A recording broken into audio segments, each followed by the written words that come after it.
ബംഗ്ലാദേശിൽ ഹിന്ദുക്കൾക്ക് നേരെ നടക്കുന്ന ഭരണകൂട ഭീകരതയ്ക്കെതിരെ ഡൽഹിയിൽ പ്രതിഷേധം ശക്തം.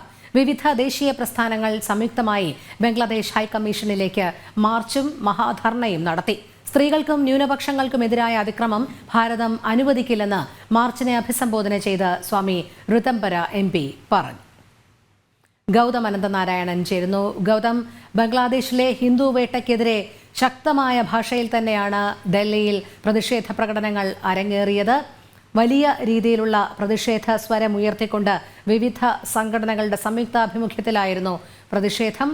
വിവരങ്ങൾ. രോഹിണി, വലിയ പ്രതിഷേധമാണ് രാജ്യതലസ്ഥാനത്ത് ഇന്ന് അലയടിച്ചത്. ബംഗ്ലാദേശിൽ നടന്നുകൊണ്ടിരിക്കുന്ന ഹിന്ദു വംശഹത്യയിൽ അടിയന്തരമായ ഇടപെടൽ UN-ന്റെ ഉൾപ്പെടെ ഭാഗത്ത് നിന്ന് ഉണ്ടാകണം.